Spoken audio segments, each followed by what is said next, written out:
Shown here are a set of Yale time locks known as the series B through E. And the B starts here, B, C, D, and E. The B and C locks were developed in 1888, and the B has the irregular bolt work, operated on regular bolt work, and the C had a release for an automatic bolt motor. These two locks were quickly replaced by May of 1889 with the series D and E. Again, D designating operating on the regular bolt work, and E operating with an automatic release here. All four of these time locks used a central plate with 3 Waltham movements, and the central plate, which I will call a rotating table for the B and C, looked like this, with a center cog here that wound 3 separate movements simultaneously.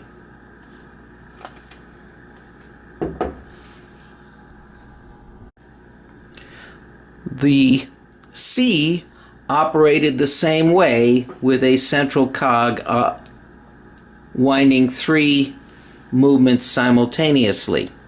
Both the B and the C had a little pin here which would engage the mechanism to release either the bolt work or the automatic bolt motor. Here the pin on the C would come here and lower this little locking lever and push this aside, thus allowing the lock to go off guard. In the B, the same function was achieved by this pin here engaging this pin here.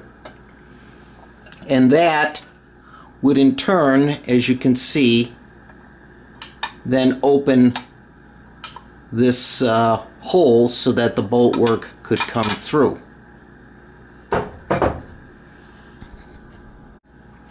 The rotating tables for both the B and the C were absolutely identical to both locks.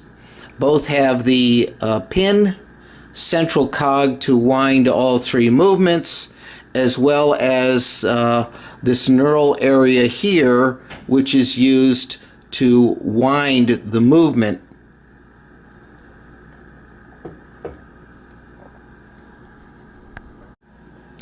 Now again, in May of 1889, an improvement was made to this mechanism, whereby instead of having a central cog in the back like this, which is in turn attached, and you can see the other cog here, to this movement or to the case here, you have a central cog located here underneath this piece here, which is a wiper,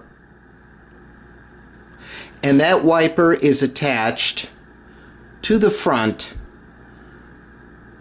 and this dial pointer here, and you can see both are exactly at the same position.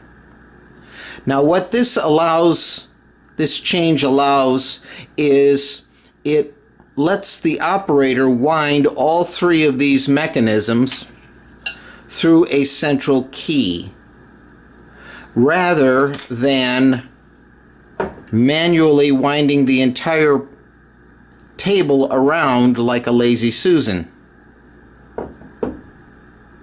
The advantage of that is that one does not have to remove this piece here in order to put their hands on this and wind it. And this can be pretty difficult to take off and on. Also, there's the risk of this piece being dropped or damaged when it's removed.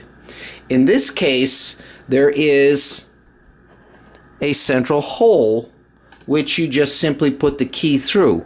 No need to take anything apart. And that same concept is used in the E over here. Again, the only difference between the D and the E is simply how the release is performed, whether through the bolt work or through an automatic bolt motor. Now, in all other respects, the old B and C rotating tables are exactly identical to the D and E. The only difference was in the addition of this piece here and this piece here with the internal cogwheel underneath here. And in fact, they could be changed out very quickly from one to the other. And Yale, in fact, after May of 1889, had a campaign to change out all of the old A and B's to the C and D models, which is why the A and B's are very rare. And in fact, here is an example of one that was changed. You can see this rotating table here still retains the knurl, which would be used to manually turn it. Of course, that no longer is the case because it is now wound through the center instead of being turned. And in fact, there is this pin which is added here, and that fits into a slot in the case, which is located here, and that's to prevent the table with the movements from rotating when the key is put in and it is trying to wind. This same table here has absolutely no pin anywhere because, of course, it would be rotated by hand, and that will all be demonstrated later in the individual films for these time locks. Also, another improvement with the D and E is that you have a very nice long dial hand which can be read off of this ring, which is much easier to see as far as the indicator hours than it was with a fixed pointer, which you can see here, and then that had to be read off of this edge, these very, very small numbers along this edge. So it was a much more clear and positive way of setting the lock.